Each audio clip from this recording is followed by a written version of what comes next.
नमस्कार दोस्तों, आदित्य क्लासेज में आपका स्वागत है। आज जो हम उत्तरी पर्वत श्रृंखला के बारे में अध्ययन करेंगे। भारत की जो उत्तरीय पर्वतीय श्रृंखला है उसके बारे में विस्तार से अध्ययन करेंगे। तो इसमें हम स्पेशली हिमालय के बारे में पढ़ गए और उससे संबंधित जो भी क्वेश्चन आते हैं आपको एग्जाम में और इजी वे आप कर लोगे, इतना इसमें ट्रिक बताया गया है। तो आप शुरू से अंत तक वीडियो को जरूर देखिए, आपको बहुत अच्छे अच्छे ट्रिक मिलेंगे, ठीक है, जिससे आप आसानी से उत्तर से दक्षिण या पूरब से पश्चिम पहाड़ियों को क्रम में लगा सकते हो। तो वीडियो को जरूर देखिए, अच्छी लगती है तो लाइक करिए, चैनल को सब्सक्राइब जरूर करिए, ठीक है। चलिए स्टार्ट करते हैं। तो हिमालय जानते ही हैं भारत के लिए कितना इंपॉर्टेंट है। तो हिमालय की उत्पत्ति कैसे होती है उसके बारे में अध्ययन करेंगे। तो हिमालय की उत्पत्ति से संबंधित दो सिद्धांत दिए गए हैं, कोबर का भूसन्नति सिद्धांत और हैरी हेस का प्लेट विवर्तनिक सिद्धांत है। दो सिद्धांत हैं, डायरेक्ट एग्जाम में पूछ लेता है, आप इसको याद कर लीजिए। तो कोबर का भूसन्नति सिद्धांत कहता है कि आज जहाँ हिमालय है वहाँ 7 करोड़ वर्ष पूर्व जो है वहाँ पे क्या था, तेथिस भूसन्नति थी या तेथिस सागर था, ठीक है। अब तेथिस सागर जो था उसके उत्तर में जो है अंगारा लैंड भूखंड था। एक भूखंड जैसे आपका ये भूखंड हो गया और ये आपका, तो उत्तर में अंगारा लैंड और दक्षिण में आपका गोंडवाना लैंड, बीच में आपकी खाई थी जिसका नाम था तेथिस भूसागर यानी तेथिस सागर या भूसन्नति, ठीक है। इसमें धीरे धीरे क्या हुआ, अवसाद जमने लगा। तो अब ऐसे थी और जैसे जैसे अवसाद जमता गया इसमें दोनों तरफ से जो है नदियों द्वारा जो जल आता था तो उसमें जो अवसाद आते थे वो कहाँ जाते थे, इसी में जमा होते थे। तो इसमें जब जमा होने लगे तो इसमें धीरे धीरे अवतलन होने लगा। क्या होने लगा, अवतलन होने लगा। और अवतलन के कारण जो ये दोनों भूखंड हैं उन पे प्रभाव पड़ा, उन पे दबाव पड़ा और इसके कारण इसमें वलन उत्पन्न हुआ और हिमालय का निर्माण हुआ। तो ये किसका है, यानी ये जो सिद्धांत है वो कोबर ने दिया। और कोबर इसीलिए कोबर ने कहा जो भूसन्नतियाँ होती हैं वो पर्वतों का जो है भूसन्नतियाँ को पर्वतों का पालन कहा है। किसने कहा है, कोबर ने, ठीक है। अब जो हम बात करते हैं दूसरा जो है हैरी हेस का प्लेट विवर्तनिक सिद्धांत है। ये जो है इन्होंने कहा कि जो आपका यूरेशियन प्लेट है उत्तर पूर्व में उसके तरफ भारतीय प्लेट, क्या, भारतीय प्लेट जो है उत्तर पूर्व की ओर, ठीक है, उत्तर पूर्वी दिशा में आगे बढ़ता गया और बीच में क्या था आपका तेथिस सागर था। तो जब ये इसके करीब पहुंचा यूरेशियन प्लेट के तो इसके बीच में क्या होगा, दबाव ज़्यादा आने लगा और जब दबाव आया तो फिर हिमालय का निर्माण हुआ। तो किसका सिद्धांत है, हैरी हेस का प्लेट विवर्तनिक सिद्धांत। तो इसमें आपको याद क्या रखना है, यूरेशियन प्लेट और भारतीय प्लेट, इन दोनों के बीच में था तेथिस सागर और तेथिस सागर में जब यूरेशियन प्लेट किधर उत्तर पूर्व की ओर बढ़ता जाता है तो इसमें दबाव आता है, उससे हिमालय का निर्माण होता है, ठीक है। तो अब इसमें देखते हैं कि किस किस का निर्माण होता है, कैसे होता है, उसको हम लोग जानेंगे, ठीक है। तो जो निर्माण होता है उसमें ये पामीर का पठार है, पूरब की तरफ आपका क्यूनूल श्रेणी हो जाती है जो चाइना की तरफ जा रही है तिब्बत की तरफ, और ये हिंदू कुश आपका पश्चिम की तरफ हो जाता है और हिमालय देखिए ये है। तो इन सब का ये ग्रंथि है पामीर ग्रंथि। तो कभी कभी इसमें कन्फ्यूजन में आदमी नहीं समझ पाता है, तो इसको समझ लीजिए कि पामीर ग्रंथि से जो है पूरब की तरफ जो श्रेणी गई है वो क्यूनूल श्रेणी और पश्चिम की तरफ हिंदू कुश जो है सुलेमान श्रेणियाँ वगैरह हैं, ठीक है, ये हो जाएगा। और फिर आपका हिमालय, तो हिमालय में जो है कितने पार्ट हैं वो देख लेते हैं। ये जो हिमालय है सबसे ऊपरी, ठीक है, जो है ट्रांस हिमालय कहते हैं, क्या बोलते हैं उसको, ट्रांस हिमालय। फिर उसके बाद आपका बृहत हिमालय, फिर आपका मध्य हिमालय, ठीक है, और आपका शिवालिक हिमालय। देखिए ये क्रम आपसे पूछ लेगा कि कौन सा अरे जो है उत्तर से दक्षिण की तरफ हिमालय के समानांतर श्रेणियों को लगाइए। तो सबसे लास्ट में आपकी शिवालिक श्रेणी है और सबसे ऊपर जो है बृहत हिमालय, ये ट्रांस हिमालय है, फिर बृहत हिमालय, मध्य हिमालय और शिवालिक, ठीक है। तो उसी को हमको याद करना, ठीक है। अब इसमें जो है अब एक चीज देखिए कि जो आपका काराकोर ये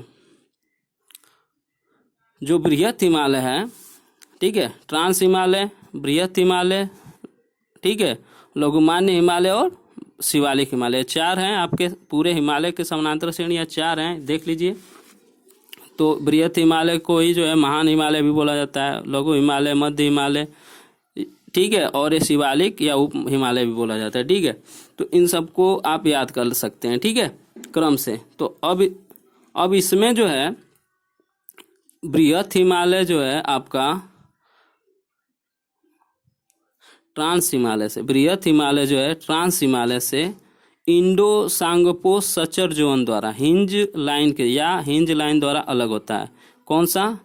ट्रांस हिमालय बृहत हिमालय से, ठीक है, इंडो सांगपो सचर जोन द्वारा अलग होता है। लिख लीजिए, इंडो सांगपो सचर जोन द्वारा क्या होता है? अलग होता है।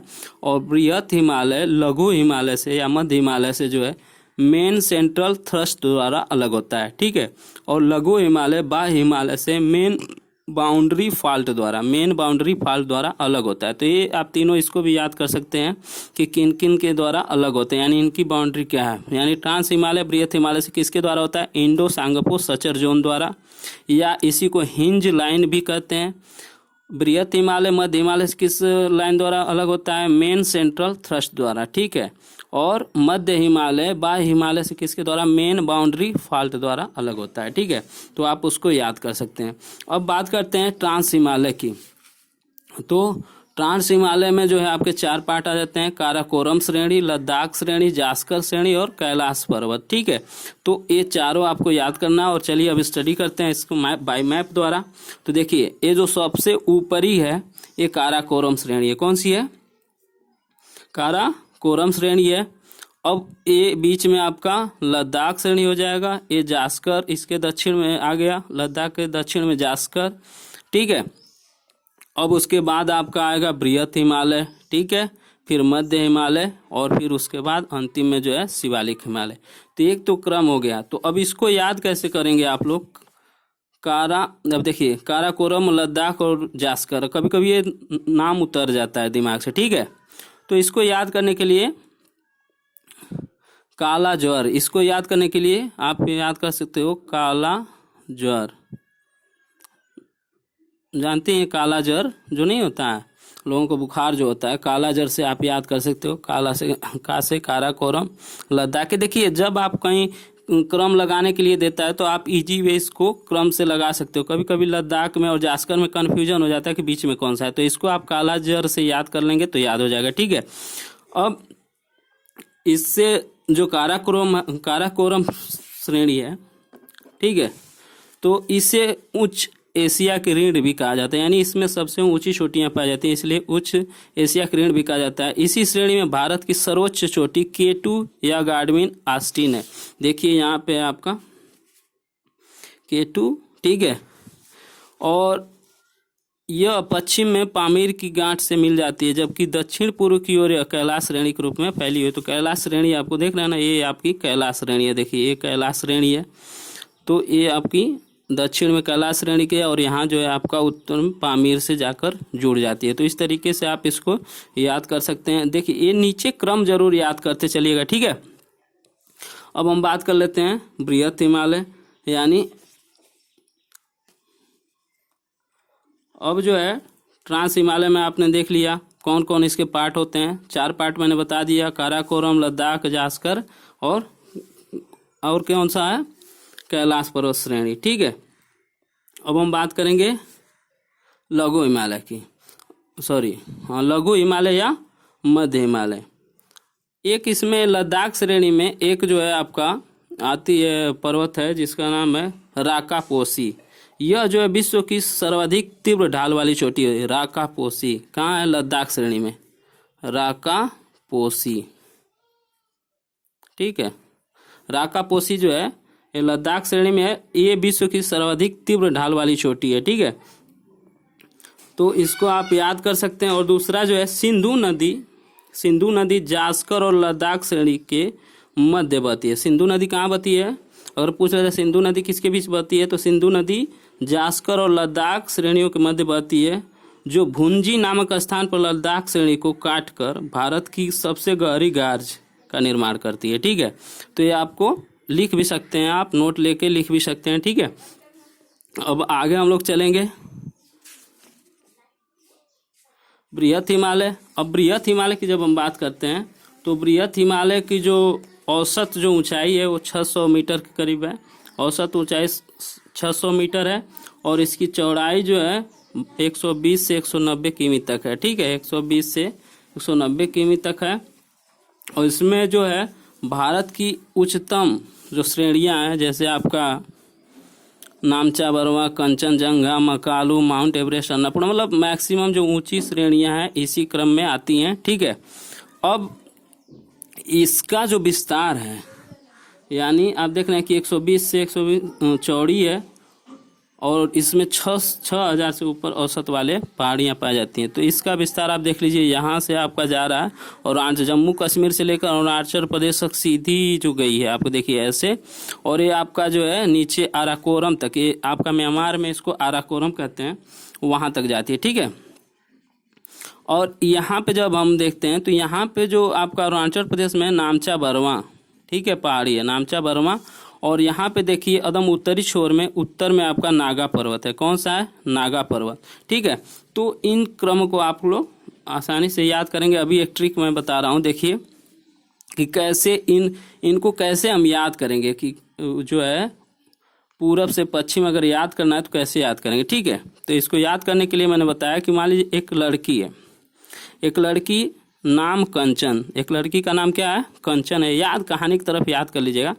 एक लड़की का नाम कंचन, उसका मकान माउंट एवरेस्ट, उसका मकान कहाँ है? माउंट एवरेस्ट पर है। और जो अन्न जानते हैं ना, अनाज को, अन्न को धोकर नंदा देवी की पूजा करती है। यानी एक बार और इसको याद कर लीजिए, एक लड़की जिसका नाम कंचन, उसका मकान माउंट एवरेस्ट पे, उसका मकान कहाँ है? माउंट एवरेस्ट पे, जो अन्न को धोकर नंदा देवी की पूजा करती है।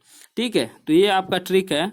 और इससे आप कैसे याद करेंगे, ये देखिए, लड़की का नाम क्या है? नाम जो है कंचन, तो नाम से आपका हो गया नामचा बरवा, कंचनजंगा हो गया। ठीक है, मकान से मकालू हो गया, माउंट एवरेस्ट आप जान ही गए, अन्ना से अन्नपूर्णा हो गया, धोकर धौलागिरी। ठीक है, और नंदा देवी की कामेत, की से कामेत, ये दो जो है नंदा देवी और कामेत, ये दोनों उत्तराखंड में है, और धौलागिरी जो है हिमाचल प्रदेश में है। तो ये आपको याद कर लेना, इससे आप आसानी से याद कर लोगे। देखो बहुत बेहतरीन ट्रिक है याद करने का। ठीक है, तो इससे क्या होता है कि कभी कभी आपको पूछ देगा, जैसे दे दिया नंदा देवी, आपका धौलागिरी, अन्नपूर्णा, माउंट एवरेस्ट, मकालू दे दिया, कहा कि इसको पूरब से पश्चिम लगाइए, तो नामचा बरवा पूरब में है। ठीक है, नामचा बरवा पूर्व में है, और यहाँ से पश्चिम की तरफ आप चलते जाइए। ठीक है, पूर्व से पश्चिम की तरफ। ठीक है, ये आपका पूर्व हो गया, और पश्चिम की तरफ आप बढ़ते चले जाइए। तो नाम, लड़की का क्या नाम है? जो है लड़की का नाम, एक लड़की है जिसका नाम कंचन है, मकान उसका माउंट एवरेस्ट पे है, अन्न को धोकर, अन्न समझ रहे हो ना, अनाज को धोकर नंदा देवी की पूजा करती है, यानी नंदा देवी की पूजा करती है। तो इस ट्रिक से आप आसानी से पूरे क्रम को याद कर लोगे। ठीक है, पूरा क्रम, इसमें जो महत्वपूर्ण हिमालय की चोटियां हैं उसको आसानी से याद किया जा सकता है। ठीक है, तो चलिए आगे चलते हैं। अगला जो है आपका मध्य हिमालय। ठीक है, तो मध्य हिमालय का जो है, जो आपका अलग हो रहा था, मेन सेंट्रल थ्रस्ट द्वारा अलग होता है। ठीक है, बृहत हिमालय से, यह जो है आपका मुख्य जो है हिमाचल प्रदेश से लेकर ये सब है, इसमें जो है आपका पीर पंजाल और धौलागिरी आती है, पीर पंजाल और धौलागिरी। तो अब देखो इसको कैसे याद करोगे, नागा पर्वत, पीर पंजाल और धौलागिरी, तो आप जानते ही हो जो नागा बाबा होते हैं और पीर बाबा, देख रहे हैं ना, नागा और पीर बाबा जो होते हैं, उनसे जो है वो जो है भूतों को दौड़ा कर भगाते हैं। माइंड में बस कहानी टाइप का रख लीजिए कि नागा बाबा और पीर बाबा, ये दोनों क्या करते हैं? नागा और पीर से भूत जो है भागते हैं, दौड़ते हैं। तो आप याद कर लो, नागा, पीर, धौला, दौड़ा के पकड़ लेते हैं। तो ये इस तरीके से एक माइंड में कंसेप्ट रहेगा। तो जैसे एग्जाम में आप कोई भी क्वेश्चन देखते हो तो आसानी से आपको वहाँ पे तुरंत ट्रिक मार लोगे। ठीक है, फंसोगे नहीं। ठीक है, तो इस तरीके से आप याद कर सकते हो। अब उसके बाद अगर क्रम की बात कर लें, ये तो पटकाई बूम है या नागा पहाड़, यहाँ पे आपका जो अरुणाचल प्रदेश में जो ये आराकोरम आई है, आराकोरम से आगे बढ़ती हुई चली जाती है, ये हिमालय का ही भाग है। तो इसमें आप पटकाई बूम है, नागा पहाड़ी है और लुसाई है। तो इसको भी आप इस तरह की पटाखा ना लगाओ, कभी नहीं कहते हैं अरे यार पटाखा मत लगाओ। ठीक है, तो अब जलाओ होता है, लगाओ थोड़ा सा याद कर लो, एक पढ़ लोगे तो ये हो जाएगा। पटाखा तो पटाई बुम हो जाएगा फिर नागा और लुसाई, ठीक है। तो पटाखा न लगाओ, इससे आप इसको याद कर सकते हो। और ये जो आपकी है गारो खासी जयंतिया, आप आसानी से इसको याद कर सकते हो, गारो खासी जयंतिया, ठीक है।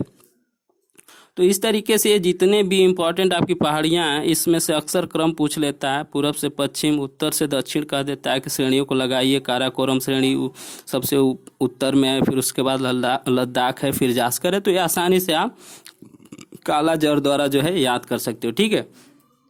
अब जो बाकी जो आपकी शिवालिक जो है अंतिम है, तो इसमें कटी फटी जो है छोटी मोटी श्रेणियां होती हैं, ठीक है। जो इसकी ऊंचाई जो होती है 900 से 1100 मीटर के करीब होती है और इसकी चौड़ाई जो है 10 से 50 किमी के करीब है, ठीक है। तो ये जो है इसमें एक, क्योंकि इन दोनों के अवसाद जो आते हैं उससे इसका निर्माण हुआ होता है, ठीक है। और कभी ये देखिएगा, ध्यान दीजिएगा कि यहाँ पे जो आपका इनके बीच बीच में घाटियां पाई जाती हैं। घाटियों में जो घास होती है ना उसका अलग अलग नाम है, जैसे बुग्याल है, ठीक है। बुग्याल बोलते हैं उत्तराखंड में उसको, ठीक है। तो इस तरीके से उनको छोटे छोटे घास के मैदान को दून के नाम से भी जाना जाता है, बुग्याल के नाम से जाना जाता है। तो ये सब भी आप आसानी से याद कर लेंगे, थोड़ा बुक का भी हेल्प लेंगे, पढ़ेंगे तो मेरे ख्याल से आपको आसानी से याद हो जाएगा, ठीक है। अब जो है इसमें कई पार्ट है, जैसे आपका इस बात कर लेते हैं कि इसमें कश्मीर हिमालय क्या है। तो कश्मीर हिमालय आपका जो है, कश्मीर हिमालय के अंतर्गत आपका सिंधु नदी से लेकर सतलज नदी के बीच में जो आता है वो कश्मीर हिमालय आता है। इसमें आपका पूरा जो है मैंने बताया काराकोरम, लद्दाख, जास्कर, ये सारी श्रेणी आ जाएंगी किसमें, कश्मीर हिमालय में, ठीक है। तो इसमें जो है आप इसको याद कर सकते हो। कोई पूछेगा तो कश्मीर हिमालय किसके रेंज में आता है, तो सतलज से, और सॉरी सिंधु से सतलज नदी के बीच में, और सतलज नदी से आपका जो है काली नदी है घाघरा नदी के जस्ट बगल में, तो वो सतलज नदी से काली नदी के बीच में जो है आपका कुमायूं हिमालय, यानी आपका उत्तराखंड हिमालय को ही कुमायूं हिमालय बोलते हैं, तो उसके अंतर्गत आ जाता है। इसमें आपकी चोटियां मैंने कामेत बताया, नंदा देवी जो सबसे ऊंची चोटी है वो आ जाती है, ठीक है। तो आपका कुमायूं हिमालय समझ में आ गया, कहाँ से, सतलज नदी से काली नदी के बीच में, ठीक है। तो ये जो है आप याद कर सकते हैं। कुमायूं हिमालय में ही जो है आपका बद्रीनाथ, केदारनाथ, त्रिशूल, माना, गंगोत्री, नंदा देवी, कामेत आदि प्रमुख चोटियां हैं। तो इसमें जो मुख्य हैं वो मैंने ट्रिक पे आपको बताने का प्रयास किया है। उस तरह नेपाल हिमालय जो है आपका काली नदी से और तीस्ता नदी के बीच में, नेपाल हिमालय किसके बीच में आ जाएगा, काली नदी से तीस्ता नदी के बीच में आ जाएगा। इसमें विश्व की सबसे ऊंची चोटियां पाई जाती हैं, जैसे एवरेस्ट है, माउंट मकालू है, कंचनजंगा वगैरह, ठीक है। तो ये आ जाएंगी। और उसी तरह आपका जो है असम हिमालय आ जाएगा। तो असम हिमालय आपका ब्रह्मपुत्र है, तीस्ता से लेकर ब्रह्मपुत्र नदी के बीच में जो है आपका आ जाएगा, ठीक है। तो ये आपको याद कर लेना है सब, ठीक है। और पहाड़ियों को मैंने बता दिया कि सबसे आपको पूरब में जो है नामचा बरवा याद कर लेना है और उत्तर में नागा पर्वत। याद करने का सब तरीका मैंने बता दिया है, कैसे आप याद करोगे, ठीक है। अब याद एक और चीज़ है कि कैसे हम पता करें कि कौन पहाड़ी, कभी कभी ऊंचाई के अनुसार आपसे पूछ देता है कि ऊंचाई के अनुसार क्रम बताइए, ठीक है। तो उसको कैसे याद करेंगे, ठीक है। तो चलिए देखते हैं।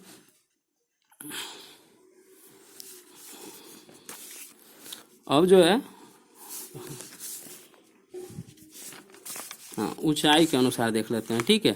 तो ऊंचाई के अनुसार देखते हैं। माउंट एवरेस्ट सबसे ऊंचा है। आप ये तो सबको पता है कि माउंट एवरेस्ट विश्व की सबसे ऊंची है, जिसकी ऊंचाई जो है 8,848 मीटर है। फिर उसके बाद काराकोरम में जो है K2 जो है, ठीक है, यानी आपका गार्डविन ऑस्टिन जो है K2, वो सबसे दूसरा, ये भारत में पड़ता है और सब भारत का सबसे ऊंचा यही है, ठीक है। और ये माउंट एवरेस्ट तो नेपाल में पड़ता है। भारत का ऊंचा पूछता है तो आपको K2 मानना है। कंचनजंगा भारत में, ठीक है। तो ये कैसे क्रम याद करें, जैसे माउंट एवरेस्ट हो गया आपका, और ये आपका हो गया काराकोरम में आपका K2 हो गया, कंचनजंगा हो गया, मकालू, धौलागिरी, नंगा पर्वत, अन्नपूर्णा और नंदा देवी, कामेत, नमचा बर्मा। अगर इसमें से 4 आपको दे दिया, देखिए सपोज करिए कि मकालू, धौलागिरी, नंगा पर्वत और अन्नपूर्णा दे दिया और कहा कि इनके ऊंचाई के अनुसार इनको क्रम में लगाइए। कभी कभी PCS में पूछ देता है।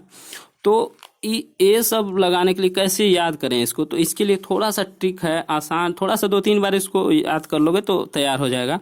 इसमें ट्रिक है आपका कि माँ के साथ कंचन, मकान धोकर, मकान जिसमें रहती है, माँ के साथ कंचन, मकान धोकर नंगे पांव अन्न नंदा देवी को चढ़ाने जाती है। तो याद करना है, माँ के साथ कंचन मकान को धोकर, आप जैसे याद कर लो, बस दिमाग में रखिए किससे किससे आपको रिप्रेजेंट करना है वो याद रखना है। माँ के साथ कंचन मकान धोकर नंगे पांव अन्न नंदा देवी को चढ़ाने जाती है और उनका नाम जपती है। ठीक है, तो यहाँ पे आप देख लो कि इस ट्रिक से कितना आसानी से आप याद कर सकते हो। अब ये तो माउंट एवरेस्ट और K2 आपको याद करने की जरूरत नहीं है, अब कहीं भी रहेगा तो समझ लीजिए कि माउंट एवरेस्ट जो है पहला पे, K2 दूसरे पे। अब उसके साथ ठीक है, अब तीसरे पे आपका कंचनजंगा हो गया, मकालू हो गया, ठीक है, धोकर धौलागिरी हो गया। ठीक है, धोकर मतलब धौलागिरी, नंगे पाँव मतलब नंगा पर्वत, अन्नपूर्णा हो गया, नंदा देवी को कामेत हो गया, ठीक है, चढ़ाती और नाम से नामचा बरवा।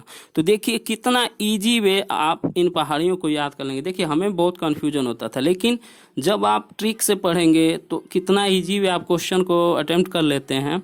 ठीक है, अगर वीडियो आपको अच्छी लगती है तो प्लीज़ चैनल को सब्सक्राइब करिए, बेल आइकन को लगाइए और कमेंट बॉक्स में ज़रूर कुछ प्रोत्साहन दीजिए जिससे अगली वीडियो हम बना सकें। ठीक है, thank you for watching the video, have a nice day.